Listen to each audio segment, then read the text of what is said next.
Welcome to the Stronger Than Steel podcast with your host, Austin Davidson and John Keir, talking Steelers all the time. Now, here's Austin and John. Hello and welcome back to the Stronger Than Steel podcast. My name is John Keir, and joining me as always is my co-host, Austin Davidson. Hello. It is the beginning of a new season of the Stronger Than Steel podcast. Thank you so much for joining us tonight. It is Season 3, Episode 1. We are about to begin looking forward to the 2018 NFL offseason, and we'll get to some other Steelers news that's been going on lately. Austin, how have you been doing? I've been doing okay. How about you? Well, it's the middle of hockey season, and it's helped to kind of distract me from the problems that the Steelers had at the end of this past year. And although it seems like the offseason is quite long, which it is, I remember last year that as we prepared for the draft and we got ready for the preseason, it felt like it went by a lot faster, and we have some important dates coming up really quickly. So the NFL offseason does, in fact, move quickly. First and foremost, this is important for Steelers fans and people who follow the Steelers with the contract situation of Le'Veon Bell. And that is starting tomorrow officially because it's now February 19th. It is the first day for clubs to designate franchise or transition tags on players. So if the Steelers are going to assign the franchise tag to Le'Veon Bell, it's going to be between now and March 6th. On February 27th through March 5th, so starting next week, is going to be the Scouting Combine from Lucas Oil Stadium in Indianapolis. Beyond that, some other important dates. March 14th is officially the start of the new league year, and later in March it's the beginning of the annual league meeting from the 25th to the 28th. In April, teams can start preparing off-season workout programs before the draft in late April 26th through the 28th from Arlington at AT&T Stadium. In May, mini camps start for rookies, and there's another spring league meeting on May 21st through the 23rd. Mid-July is when training camp starts, and it's the final day you can extend a player on the franchise tag, and August 2nd is when the Hall of Fame game is between the Chicago Bears and the Baltimore Ravens. So we've got a lot of action going on, and as I just said, it is now February 19th. So also, happy birthday, Mom. She just turned 53 today, so happy birthday to my mom. Yeah, happy birthday, Mom. All right, I just wanted to give her a quick shout-out because it is now... I forgot it was the 19th when we were preparing, but now it is the 19th, and we're almost through February and almost into March. So let's keep it going. We're almost 1 month closer to the start of next season. But for the time being, Austin, the main storyline that we've been talking about for months and we're going to continue talking about is Le'Veon Bell. Will the Steelers running back get a long-term deal? Does he get the franchise tag? Does he get let go? We've heard a lot from both sides about mutual interest as far as reaching a long-term deal, but we've also seen, no official action. In fact, we've seen Le'Veon Bell change his Instagram handle too. So what's going on here? All I really keep hearing is the Steelers really want to sign him to a long-term deal, just consistently. Like, no doubt, everyone wants Bell to stay. Everyone wants him to be signed to a long-term deal. That's not progress. That's just being repeated what we already know. I haven't heard much of the progress since Bell said the sides were much closer this year. That's really all about it. I do think he's going to get the franchise tag anyway, despite him saying he might retire or sit out a season. If that happens, I think that's just he's trying to play his cards. But I personally still think the Steelers are going to do it. They're going to franchise tag him. They're going to pay him that hefty sum and just move on. But what do you think? What have you heard about the subject? Nothing new based on what we know. And as we've discussed previously, it's not likely that there's going to be any major changes. Bell's a year older with 400 more touches on him. There's no reason for the Steelers to give him that same offer that they gave him last year or even make it a bigger offer than what they offered Bell last year. And as far as Bell goes, why would he change his current stance now? It's clear that if he's getting the franchise tag, he believes the Steelers value him at that current dollar amount per year, but the Steelers don't want to lock themselves into that kind of money over a 3-year span when history suggests that Bell is going to be declining really quickly based on the amount of touches he's gotten. But as far as what I predict, Austin, it's pretty much the same as last year, just in line with what you were saying. I don't see how they're going to reach a long-term deal.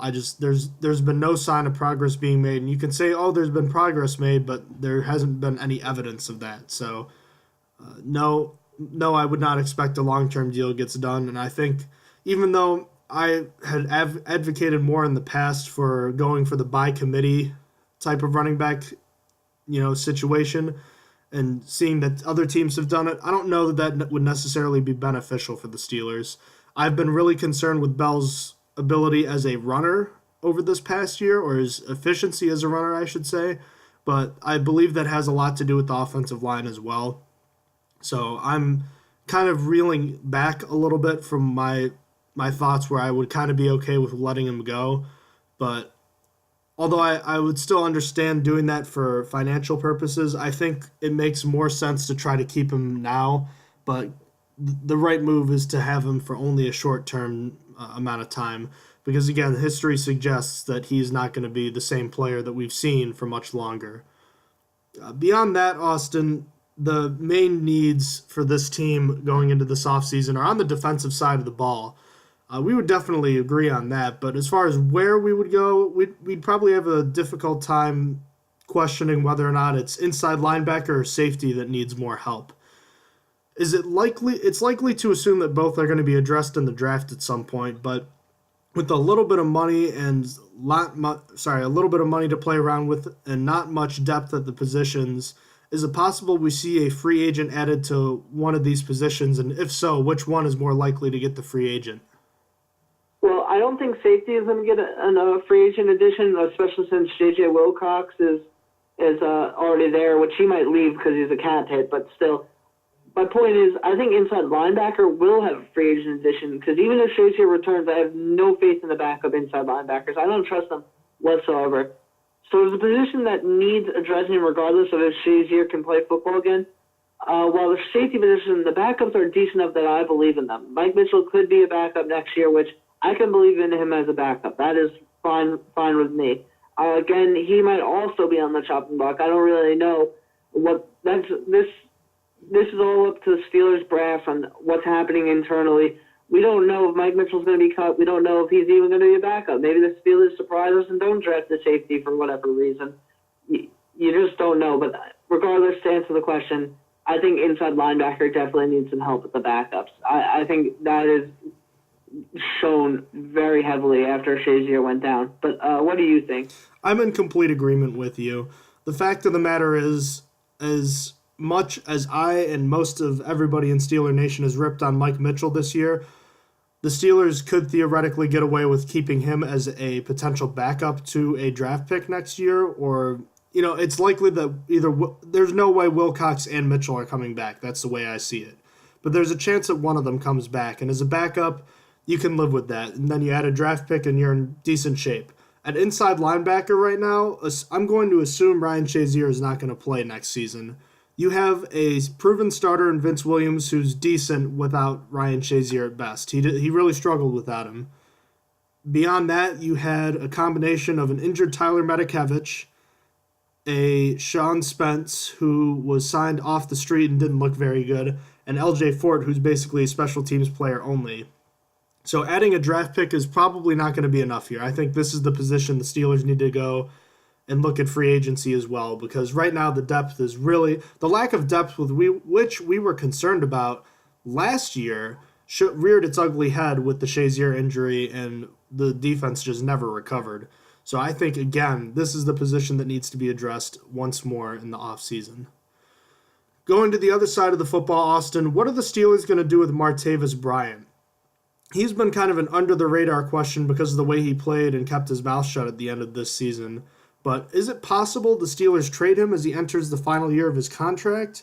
Or do the Steelers just hold on to him and hopefully get one more productive season out of him before he walks? I think I personally want them to sit on it and just let him leave after next year. Steelers won't likely be ready to draft a wide receiver until round 3 at the highest this year.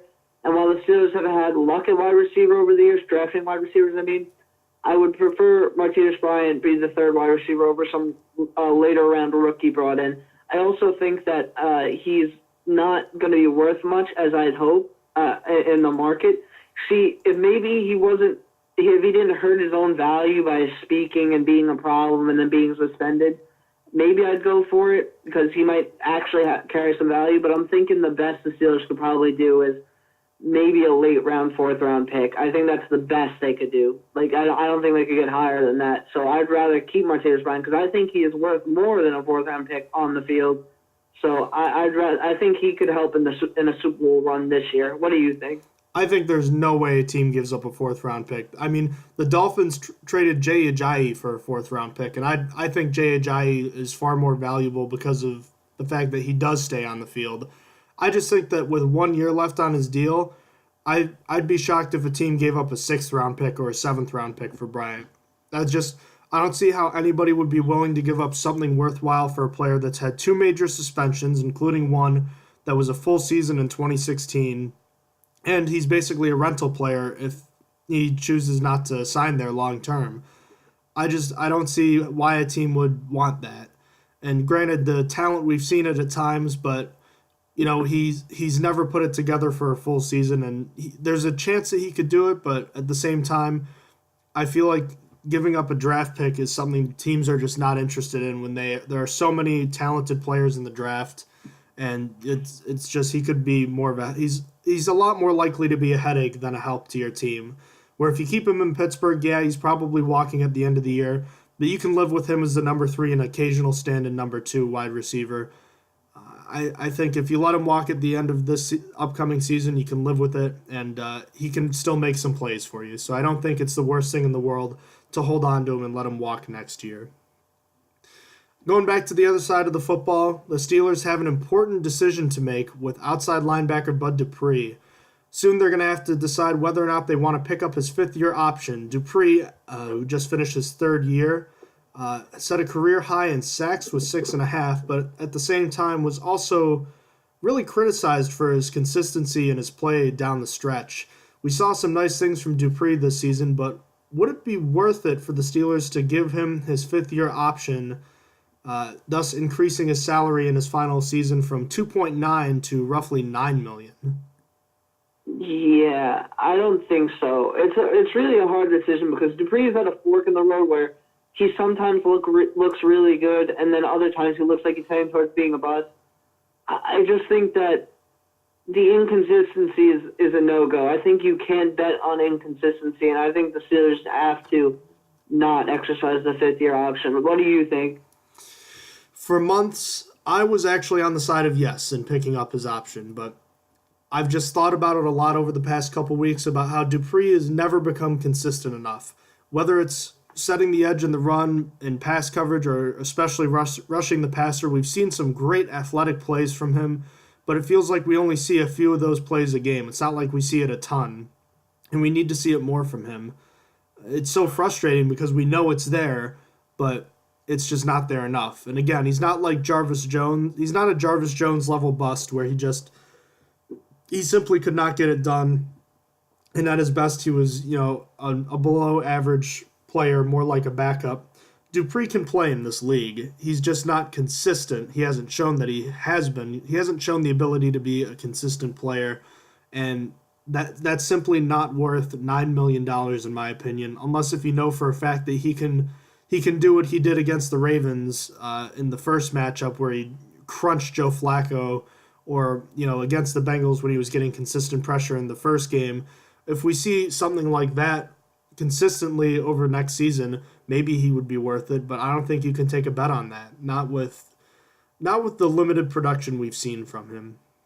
So that's what I think on that. So moving on to the NFL draft, we're going to get into a lot of that in a moment here, but Austin, you want to give a quick, overview of the Steelers' selections and what they have this year in the draft?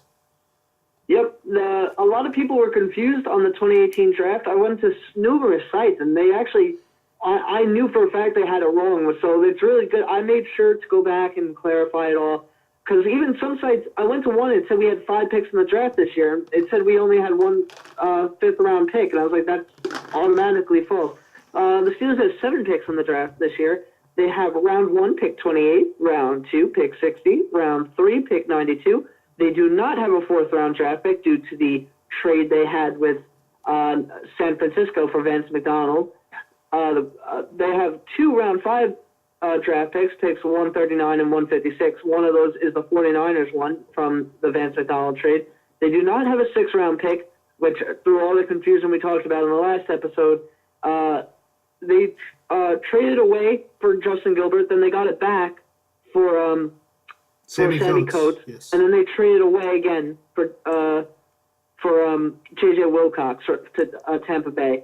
So they do not have a 6th-round draft pick, and then they have 2 7th-round draft picks, pick 194 and pick 220. One is from the Giants for the Ross Cockrell trade. So those are all the picks in the draft for the Steelers. Okay, good to know. So as far as the draft goes, Austin, let's start going by position as far as a quick overview of how important we think it is the Steelers address this position in the draft. So let's just start with quarterback.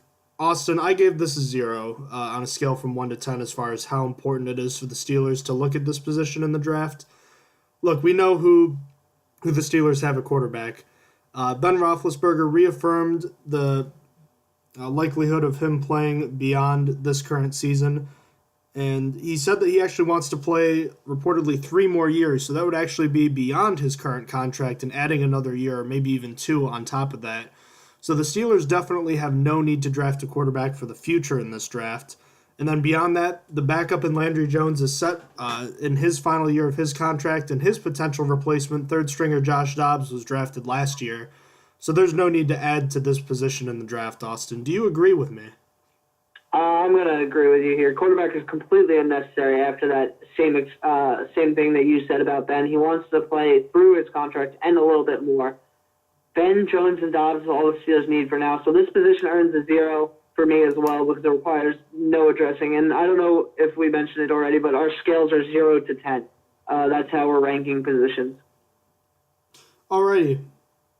As far as running backs go, let's approach this with the idea that the idea that Bell is going to be back next season and the idea that he won't be back. So let's start first with assuming Bell is going to be back this year. I'm going to put this one at around a 3.5 as far as the need. Look, if you have Bell back there, he's going to be taking all the snaps. We've seen that before. Even with talented running backs like D'Angelo Williams backing him up, Bell was out there for all the plays. He was out there in pass protection on 3rd down. He was getting the early down carries. He was doing everything. He was getting the short yardage carries too. Bell does it all. And the fact of the matter is that when you have that, you don't really need much behind him. They have a hard runner in James Conner and perhaps Stephen Ridley if they choose to sign him next year as a potential backups. And then if you really want to dig deeper, you have Fitzgerald Toussaint, who is a restricted free agent. So the Steelers have options behind Bell. If they're going to draft a running back with Bell coming back next year, I'm going to assume that it's because Bell is on the franchise tag and the Steelers are going to intend to let him go, so it'd be a late-round pick. In the scenario where Bell leaves, this becomes a pretty important position to address. Assuming Bell leaves and you re-sign Ridley and Toussaint, you have one player who's pretty unproven in Conner. You have Ridley, who hasn't really been a starter for about 3 years. You have Toussaint, who's never been much more than a role player, and that becomes a problem. You need to add at least somebody in the draft, whether it's a pass catcher or a short yardage back. You need something to make a by committee group. So it would jump up to about an 8 for me if Bell walks, because they would need some serious talent right away. Probably a pick in the first 3 rounds. But I'm going to assume Bell gets added back to the roster this year on the franchise tag. So I'm going to stick with 3.5, assuming he comes back. And if he doesn't, I'll go with an 8, Austin. What did you think about it? If Bell stays, this is one of the least important positions in the draft for me. Steelers have Bell and Conner. That's honestly good enough. They could get a running back that can do returns, but if if they want that, they already have a Toussaint at the ready. So if Bell stays, I give this position a 1.3. However, if Bell leaves, that number escalates drastically. As Bell accounts for so many touches, it's not even funny. The number shoots up to a 7.5 because the Steelers would need a guy or even a few to make up for all those lost touches. It's not even just as a running back. He was the second leading wide receiver on the team. He accounts for so much. You would honestly need to get it would honestly probably increase the value of wide receiver at the same time as running back because of how he's a dual threat. And that's it for running back for me. I gave him a 7.5 if he leaves and a 1.3 if he stays. I'm going to stick with the 1.3. I think he's going to come back on a franchise tag deal. Okay. Austin, wide receiver is an interesting position group. Last year we thought this was a low position of need, and the Steelers turned right around and drafted a receiver in the second round who ended up being the Rookie of the Year for the Steelers and got some outside Rookie of the Year he got some outside consideration for Rookie of the Year award in the NFL. He was not on the final ballot, but there was some controversy as to whether or not he should have been on the ballot. But I guess the long story short I'm trying to get at here is wide receiver may look on the surface like it's not a position of need, but why should it be? Well, it's actually really interesting because the Steelers need a returner. I mean, they could get one in the form of a receiver. It could help them. Not only that, but Eli Rogers is probably on his way out after this season. Darius Hayward-Bay is getting older. He can't last much longer, despite him being primarily a special teams gunner. That needs to be replaced. Martavis Bryant could get traded this offseason, or he will leave it after the end of next season. And I can't imagine Justin Hunter sticking around for very long. So really, the Steelers need to ready a receiver for later, and therefore I give this position a 6.5. I think the idea of looking for a solid returner in the form of a wide receiver is very important. So it really weighs heavy on my decision here because the Steelers haven't had a really good returner in a while. It's something we've been complaining about since the start of our podcast, really, since obviously it's only been 2 years, and we haven't really seen a good returner. The Steelers tried with the running back, Dre Archer, his name escaped me for a second, and that didn't work out. The Steelers they need to hit one here because it's one of their weaker positions. Their special teams returning units are one of their weaker positions, and it's usually forgotten about because it's not as important as offensive and defensive positions because special teams doesn't count for as much. But still, they could use another wide receiver, and if they could get a returner at the same time, that sounds like a good deal to me. So what do you think about the wide receiver position? A two birds with one stone type of deal would be huge for the Steelers. I mean, you're absolutely right. I can't remember the last time the Steelers had a really dynamic kick returner. It might have been Antonio Brown, to be honest with you. I know the Dre Archer experiment was a catastrophic failure. They've had Toussaint, Terrell Watson. I don't know if you saw, but Watson was signed, I think, by the Texans or Giants. I can't remember. All I know is that he got signed to a futures contract elsewhere. I wasn't sure if you saw that. I did, but I honestly forget where he got signed to as well. New York Giants. Yep. Okay. Well, in any case, there was those two guys, the Bryant, who had one nice return, Smith-Schuster, who was, kind of blah until his final couple games. We really haven't seen a consistent threat at kick return. I guess kick return is kind of disappearing from the NFL, but it's still something where the Steelers can make a big impact in the game, and it's something that other teams have definitely done a lot better at than the Steelers. I think they were last in the NFL last year as far as yards per kick return. But beyond that, you look at the rest of the position, outside of Brown and Smith-Schuster, there's a lot of question marks, and you already covered that already. You already covered that in your little piece here, Austin, talking about how Darius Hayward-Bay is likely gone soon, if not this year. Bryant is likely walking after this season. Rodgers, he may not ever be the same player again with his ACL injury, let alone being a guy that will remain on the team after this upcoming season. There's a lot of question marks. I don't think Justin Hunter is going to be back. So beyond that, there's really a need at the wide receiver position. So I'd actually put this at a mid-tier. A mid-round selection would be warranted in my opinion. So I'd give it a 5 as far as importance. The tight end group, Austin, this group could stand to upgrade, couldn't it? But at the same point, it really doesn't make sense based on the logistics of what the Steelers need. See, that was my thoughts going into it. This is probably the most interesting position because technically it could be considered a high need. And the Steelers could upgrade, but I personally like Vance McDonald, and James and Grimble are backups are pretty decent. But if the Steelers didn't have much more pressing needs, this could be higher. They could have drafted a tight end in the first round, and you know what? I would have been happy had there not been other needs. But because to me, other positions are more important, it falls to 1.5 because the Steelers could really draft a tight end in the first round and get an upgrade. But that's the only way. It had to be in the first or second round, and there are just other pressing needs. If they draft a tight end at any other round, it's more of a waste because I don't really see a reason to do that. I like James Grimble as backups, and I like Vance McDonald as a starter. If you're not going to get a first-round talent, there's no reason. It's not upgrading. So 1.5 for me because of that. What do you think? I'm in complete agreement with you, Austin. I had mine at a level 2, a number 2 here, just because for pretty much the same reason. There could be an upgrade here if you draft a tight end high, but the Steelers, again, have more important things to address in the draft, and by the time you would get to the point where you would probably draft one, they would be competing with Xavier Grimble to be the number 3 tight end. And let's be honest, the number 3 tight end doesn't play at all. Chris Hubbard played more tight end, I think, than Xavier Grimble did this year. I mean, maybe not, but that kind of felt that way, didn't it? I said it kind of felt like Chris Hubbard played more tight end than Xavier Grimble did, didn't it?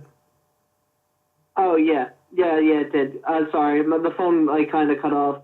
Chris Hubbard's out there as as an eligible receiver more often than Xavier Grimble is. Yeah, for real. The last couple of years, we've seen a lot of extra offensive linemen in for the Steelers as that third tight end. So I wonder if we'll see more of that going forward next year with Hubbard likely on his way out. Speaking of Hubbard, with him leaving in free agency most likely, the Steelers are going to have some interesting options behind their starters in Matt Filer and Gerald Hawkins. Do you think the Steelers try to address this position in the draft? How confident do you think they are in those two guys becoming the swing tackles? Yeah, with Hubbard likely leaving, that leaves the two guys you just said. And we haven't really seen much from them. I like the Steelers drafting O-line because I like them getting coached by Munchak. So overall, I have this position at about a 3.3 right now because I think Munchak could develop a late-round guy to be a backup in Hubbard's place and exactly do what Hubbard did. So I actually do like them drafting a tackle in this one. What do you think? I'm torn because on one end, if you draft somebody, they could turn into the next Chris Hubbard, which, granted, that could be the case with Filer and Hawkins, but what if Hawkins and Filer aren't good, Austin? All it takes is a major injury for Gilbert and or Villanueva to go down, and all of a sudden the Steelers are in trouble. That would be detrimental. Yeah, it would. All of a sudden, you could be going from a strength on the team to a liability, and all of a sudden, the entire offense is thrown into flux. It's a position that I think the Steelers are probably going to consider addressing in the draft first, as opposed to center or guard. But I think they're going to put their faith in Filer and Hawkins, and I think that they're going to come through. So if that makes sense, I think this is a position to keep your eye out for, but I don't think the Steelers are going to go here. So I'm going to put it at a 2.5. Let's move on to interior offensive linemen. Excuse me. With Ramon Foster likely on his way out following this season. Actually, you know what, Austin? That's something. Let's talk about this for a second. Do you think there's any chance Ramon Foster takes a pay cut next year to stay as a backup for a year or two? I don't think so. I think he's just going to retire. I think he said he just wanted to retire. So I'm going to say no. Fair enough. In any case, with Foster likely starting what could be his last season with the Steelers, I just said the opposite of this, but I still think if the Steelers draft a player, there's a chance they go in with the interior, although I've changed my mind. I think that they might go tackle. B.J. Finney's waiting in the wings, and you don't need an early pick at this position for sure. In the mid to late rounds, you might consider a guard if you trade down and you have a couple of extra picks to play with. This would be a lower importance position for me. Not necessarily needed, but I think it's something the Steelers, again, should look at.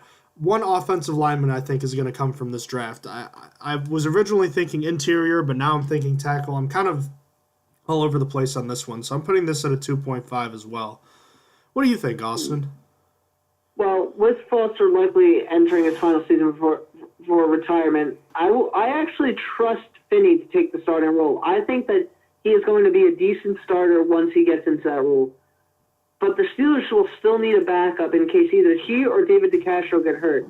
So I give the guards position specifically a 4.2 right now. As for center specifically, Marquise Pouncey is a starter, and he's still got years to go. I don't see the Steelers drafting a pure center solely because I think they could draft a guard and have him flex a center if necessary, like similar to B.J. Finney right now. So I give the center position a 0. I think it's completely unnecessary to draft. I wouldn't want the Steelers to draft a pure center. I'd want them to draft a guard instead that is able to flex into center. So that's what I think of interior offensive linemen. Okay. On the flip side, what about the defensive line? We're talking about a group that has a lot of high-end early-round pick talent and some decent depth on the defensive line, but they look terrible in Jacksonville. Is there any chance the Steelers actually decide to maybe push the envelope here? Well, personally, something that surprised me this offseason is the amount of users who want a true, quote, defensive tackle like Casey Hampton, as if it's the most important problem. I've seen a lot more than I would have thought coming into the offseason. Personally, I believe in Javon Hargrave and haven't really seen a problem in his play. So personally, I give the DT position a solid 1, as I don't think this is a position that really needs addressing at all. As for defensive end specifically, Cameron Hayward is coming off his career best season. I think we can agree on that. He definitely doesn't need to be replaced, and Steelers have a very solid backup in Tyson Alualu. However, Tuitt had a very disappointing year this year. I don't think the Steelers should draft this position, but they should be monitoring Tuitt very closely, as he is very costly at the moment. He got a big contract extension in last offseason, so that's something to monitor. It's not something to attack right now, but keep an eye out. Otherwise, they have a lot of backups at this position. They have a lot of guys that could just come in. They're not amazing, but they do the backup position pretty well. Like L.T. Walton and such. I give this position a 2.1 because of having to really watch Tuitt this year. Otherwise, it would be pretty much a 1, just like a DT. So I guess overall, it's about in the middle. It's at a 1.5 or 1.5 or 1.6, but for all defensive linemen. But how about you? What do you got? I'm pretty similar in my thoughts. I grouped them all together in this instance. Even if you add a defensive lineman, there's nowhere for them to play this year. Yes, they got manhandled in the playoffs, and that's frustrating, but this is a good group of young players, and they're talented. The Casey Hampton type player, the 350-pound defensive tackle that just doesn't move and takes up 2 blockers every play, those guys don't exist anymore. Having a guy like Javon Hargrave is fine. He's a hybrid type of defensive tackle in today's game, and he's doing just fine. Cameron Hayward just had his best season. Stephon Tuitt was inconsistent, and that was concerning. I'm hoping that his play can be partially attributed to injury. Beyond him, the backups Walton and Alualu, they're pretty good. If you're getting anyone here, it's to be Daniel McCullers' replacement, and he played all of 20 total snaps this year. So you're not going to be drafting someone to play 20 snaps. You're just not. So there's no way the Steelers are drafting a defensive tackle, and I don't see a point in drafting defensive line at all. So this is a 1.5 for me. All right, we're getting into the nitty-gritty, some of the more important positions for the Steelers to look into. I'm sure you'd agree with me. Starting with the edge position, the Steelers went first-round pick here with Bud Dupree in 2015 and T.J. Watt in 2017. So do the Steelers go early with edge again? Well, it's definitely going to need some help somewhere in this draft. The Steelers lost James Harrison and Bud Dupree, they lost James Harrison, and Bud Dupree is heading towards a crossroad in his career. He's inconsistent, as we mentioned earlier. So this is a must-address position in my mind. Therefore, I give it a 7.3 because at the least a backup is going to need to be drafted. It is definitely something that couldn't hurt to be drafted regardless. I think that the Steelers are going to address this one high-ish, somewhere between around 3 and 5 probably. What do you think? A lot of question marks at this position. This is probably the first position group where I think you'll agree with me that the Steelers have to address in this draft. Would you agree? Yeah, I agree. Again, this isn't the biggest position need, but it's something the Steelers can't afford to avoid this year. TJ Watt looks like a nice, promising player going into his second season, and Anthony Chickillo is a great special teams player and a solid backup. But beyond that, there's just nothing but question marks. Excuse me. Is Arthur Moats going to be re-signed? Will Keon Adams make the team and make an impact next year? What is going to happen with Bud Dupree? The latter may be really difficult to answer, but as we've already said several times, he's been maddeningly inconsistent over his career, and he's shown flashes, but he's never become a consistent force on the defense. The Steelers are going to be playing a pretty dangerous game if they decide to go with Watt, Dupree, and Chickillo as their top guys here. Someone else needs to be added. Hopefully sometime by the third round, I would imagine. Again, it's an important position for the Steelers to address. Getting some other guy in there to at least be a good backup is something that the Steelers are going to need. So I'm putting this one high at 7.5 as far as the importance. Moving on to inside linebacker, we've already kind of teased it. This one was probably pretty easy for us to gauge the importance, Austin. Oh, yeah. It's one of the most important positions that needs to be addressed in the draft. Simple as that. Shazier may never return to football, and he accounted for so many tackles and so many big plays. Then that's not easy to replace, as shown by the efforts of Sean Spence and LJ Ford. The Steelers will need to address this high, as even in the best case scenario, they're going to need better backups in case Vince or the other starter gets hurt. I give this position a 9.5 due to its pressing need and how the Steelers performed without Shazier. It is really a position that I hope gets picked in the first 2 rounds. If it doesn't, I'm going to be quite disappointed.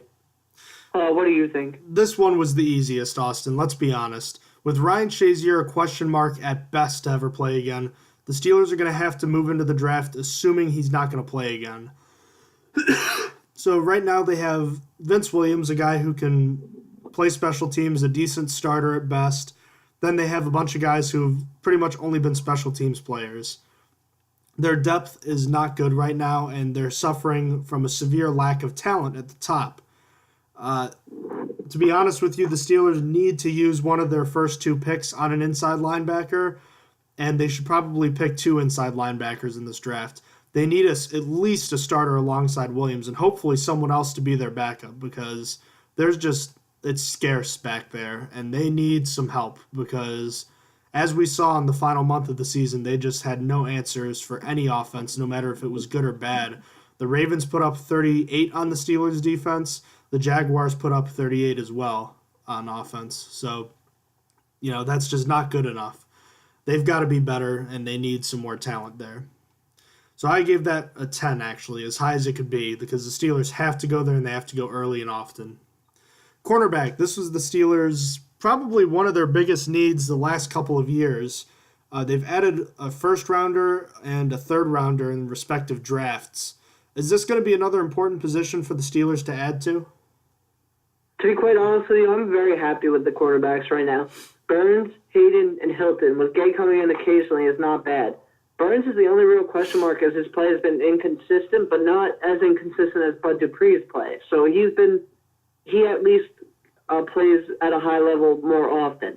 Other than that, I don't think there's any real reason to draft one, especially with Sutton looking decent in the short time we've seen him. I got to give this position a 2.4, as it is not very important at all. But I guess the Steelers could draft someone to replace Sensabaugh on special teams if they wanted. So I guess it's not completely unnecessary, but that's really it. What do you think?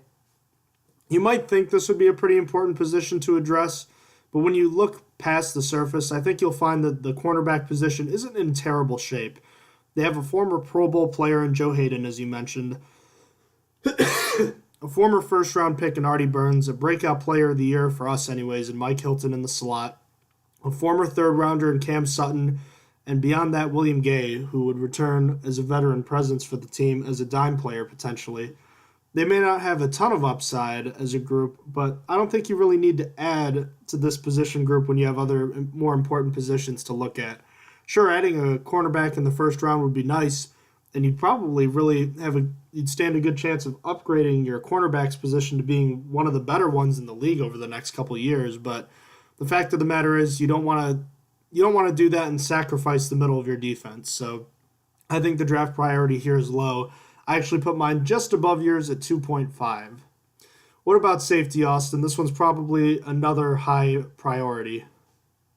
Yeah, this is, without just to spoil it, this is the most important for me. No matter how you cut it, safety needs to be addressed. Mitchell is easily the weak spot in the defense, and Sean Davis did not look good at all this year. While Davis deserves some more time, Mitchell is replaceable. He's older, and eating up cap space, doing what any other safety in the league could do. He was a very pedestrian and didn't force a single turnover this year. And it's not like he made a bunch of tackles either. The position can be upgraded is my point. And that leads me to give it a full 10, because even a third-rounder could be better than Mitchell at this point. I think he finished the year with 42 tackles and 2 passes defense and 1 fumble recovery. I think that may be it. And I think that any guy could do that. I think you could get it at all the way up till the third round. You could get a guy that could replace him. And honestly, even if you could get a flexible guy that could play either safety spot, which that's not very common, but it might be good too, because we don't know what's happening with Sean Davis. If Sean Davis was in a really down year, or if he's going to come back from a sophomore slump, we don't know. Both the safety spots were very weak this year, so they're going to need to address it. What do you think? I agree with you as far as the importance, as far as it being an important position. I still think inside linebacker is a little more important, but you can't deny that Sean Davis had a very disappointing season at strong safety. Beyond that, Robert Golden's a decent backup who can provide in special teams. And then at free safety, you have 2 potential cap casualties in J.J. Wilcox and Mike Mitchell. They were also horrible in 2017 and clearly lacked playmaking talent on both sides. Davis is not a ball-hawking guy. We know that. He's more of a solid run support guy, and he's more of a reliable player. Wilcox and Mitchell are not playmakers either, and they need to be.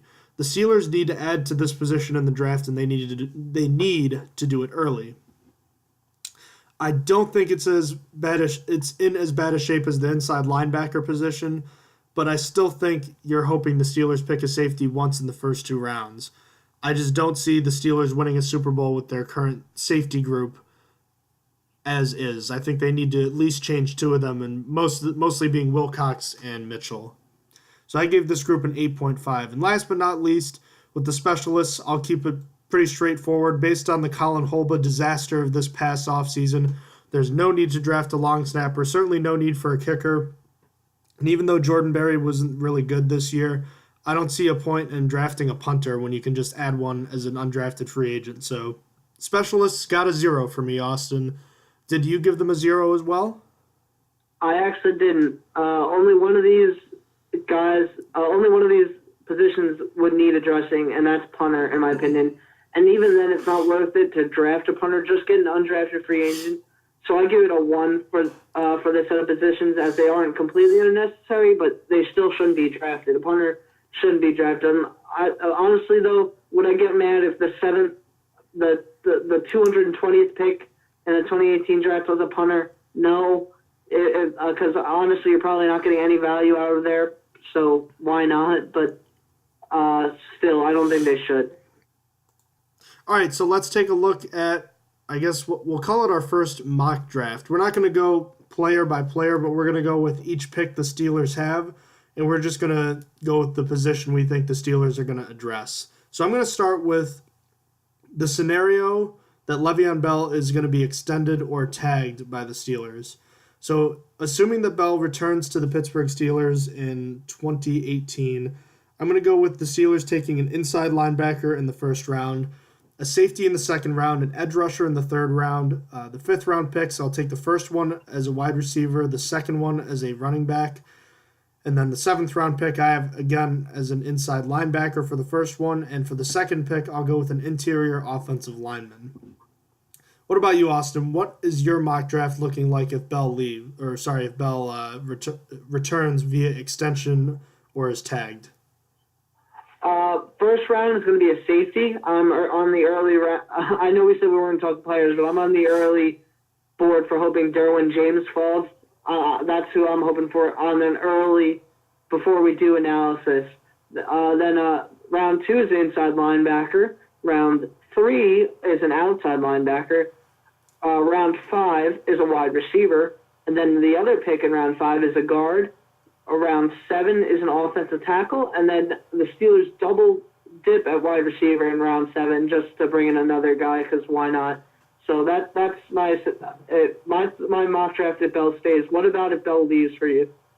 If Bell's leaving, I think running back is obviously a position the Steelers need to go. My first 2 picks stay the same, inside linebacker and safety, but now I have running back at the 3rd round pick.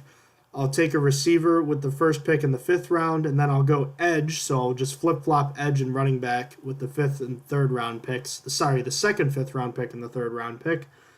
And then in the 7th round, I'm going inside linebacker and interior lineman. Nothing too different here. How does your mock draft change up if Bell leaves this year? Well, safety and inside linebacker in the first 2 rounds stays the same. What happens is I also in the 3rd round draft a running back because it becomes the next most important need. That you would think that because of my last one, outside linebacker was next. But like I said in my running back analysis on how big of a draft need it is and how he was so good as a wide receiver actually moves up to round 5 here, becomes the next most important position over outside linebacker, in my opinion.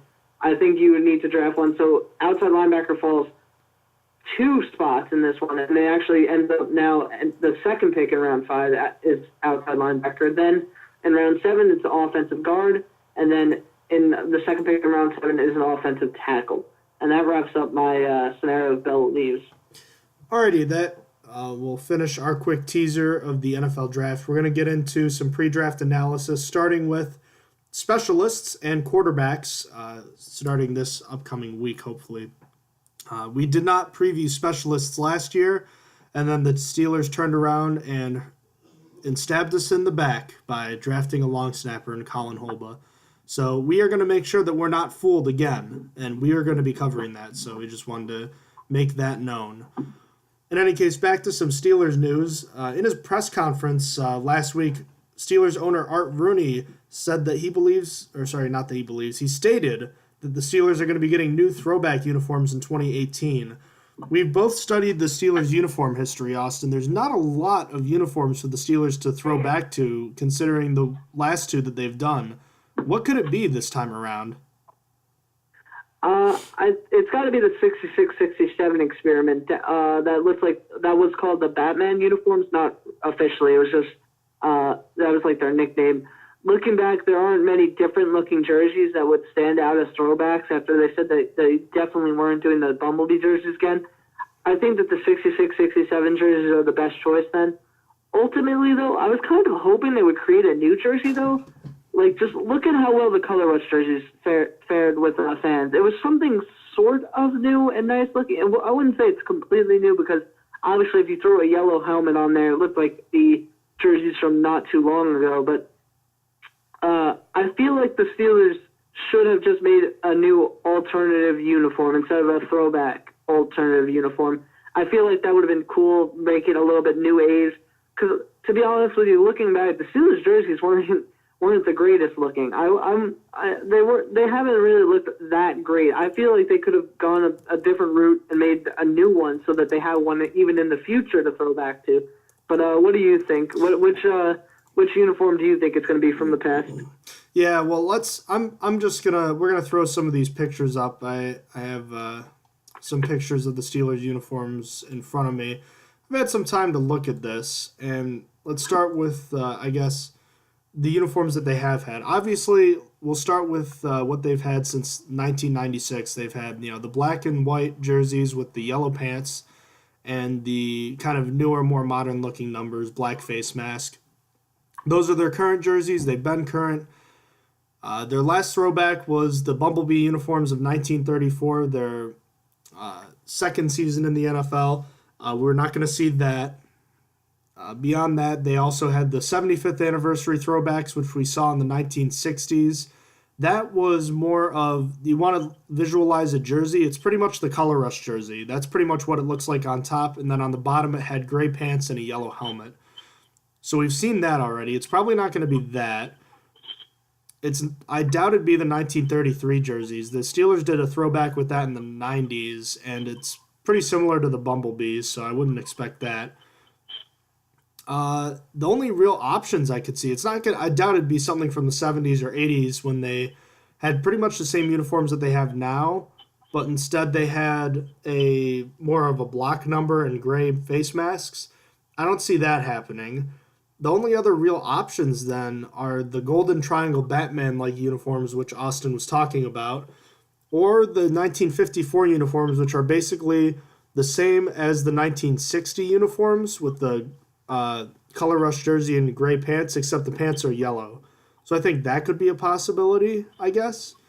I don't know. They don't have much options, and I'm in complete agreement with Austin that I think the Steelers should have just created a different alternate uniform, or they should have gone with the Color Rush jersey, to become their full-time alternate. But I don't believe the NFL has permitted that because I think they want it for the Thursday night games. So fair enough, that's fine with me, but I think it is going to be the Golden Triangle Batman uniforms, but if I had to guess, or if I had to pick, it would be something new. But again, not the worst thing in the world. So, all right, time to move on. The Steelers have restructured the contracts of both offensive guard David DeCastro and defensive lineman Stephon Tuitt. Do you believe this has been done in hopes of using the space created to create a long-term extension for Le'Veon Bell? They said we're going to get a few more reconstructions done soon, so my guess is yes. They're at least trying to make it work. They need the space anyway for rookies and free agent signings, but the amount of reconstructions they're doing makes me think it's specifically for Bell. They're at least trying to make some space to give him an offer and get it signed. What do you think?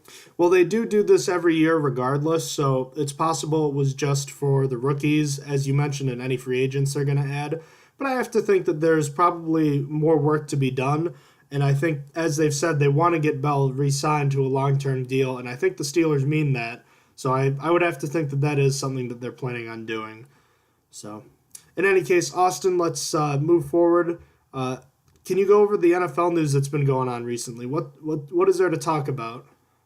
Well, A.J. McCarron won his grievance case against the Cincinnati Bengals, making him a free agent this year, so he might end up with the Browns after all. And if that's the case, Cincinnati and the Browns are going to be cheering because they would have given up a second-round pick for him. And then the Bengals are just going to be hanging their heads in shame because obviously they didn't get a second-round pick out of it. Now McCarron's just going to go on his own. Do you have anything else to add on that? No, not really. Just it's unfortunate for the Bengals because McCarron was a sought-after player for sure. Yep. Then next up is Larry Fitzgerald has confirmed that he will be returning for the 2018 season. Obviously, he is definitely going to be a Hall of Fame wide receiver someday after he retires. I think that there's no doubt in my head for that. But it's nice to see him return, and I honestly hope he's returning with Kirk Cousins at quarterback because that would be a nice duo for him to end his career with a somewhat decent quarterback to throw him the ball. Because it would be a shame if he run out where they had some scrub throwing him the ball, and it wasn't like he was trying his hardest, but the scrub was just really bad. Do you have anything else to add? Can't we agree that for most of his career, Fitzgerald has had scrubs throwing him the football? He has had scrubs throwing him the football. You're right. I mean, he had Kurt Warner for a couple of years, and he had Carson Palmer for a couple of good years, but Palmer's not what he was. I don't know. Fitzgerald is one of those players that I've really enjoyed watching, and I really do hope that if the Steelers don't win a Super Bowl over the next couple of years, I really hope someone like Larry Fitzgerald gets to celebrate one because I think he really is one of the best players of all time, and the plays that he made in the 2008 postseason, I will never forget watching him make those plays. He's one of the best postseason performers ever, And if he doesn't make the Hall of Fame, then I can't justify watching football anymore. That would be a disgrace to the sport because he is one of the best ever. And Yeah, you're right. yeah, exactly. He Speaking was of the the Hall of University Fame, of Pitt product. yep, absolutely. He was on the cover of NCAA Football 05. Fun fact. Yeah, nice. There's only one more thing we got for news. The Hall of Fame class is confirmed. Faneca unfortunately didn't. I always say his name Faneca. I see it we're just gonna go into the Hall of Fame. Contributor Bobby Beathard made it. Linebacker Bobby Brazil, I think that's how you say it, from the Houston Oilers made it. Safety Brian Dawkins made it.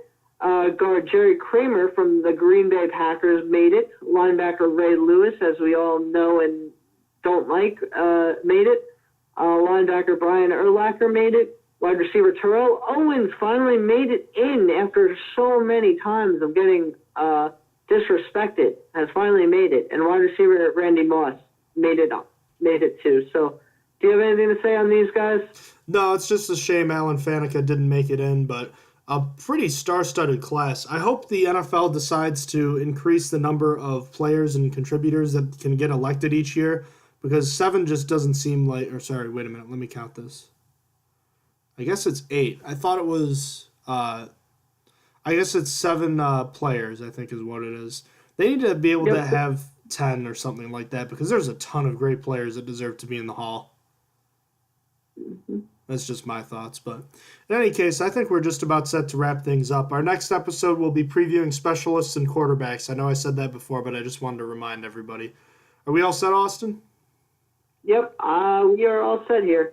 Alrighty, ladies and gentlemen, feel free to check out our Instagram account, Stronger_Steel_NFL. We're going to be posting our awards of the year from this past season over the next few weeks. As we move on to this offseason, we'll start posting more looking ahead to the draft, so stay tuned with us there. Follow us on Twitter at Stronger_Steel for more information about the Steelers and any questions you might have about the draft coming up. We're on Facebook at Stronger Than Steel Podcast. Check us out on SoundCloud and YouTube under the same name, Stronger Than Steel Podcast. And check out our website, StrongerThanSteelNFL.blogspot.com. Ladies and gentlemen, thank you for joining us tonight, and it's time to get into the Steelers offseason. Season 3 of our podcast is well underway, and we're glad to have you with us. So, Austin, thanks again for joining me tonight, and you have a good night, my friend. Have a good night and good morning and good night to whoever's listening. You have been listening to Stronger Than Steel Podcast. Thank you for joining us today, and don't forget to check out our website listed in the description below.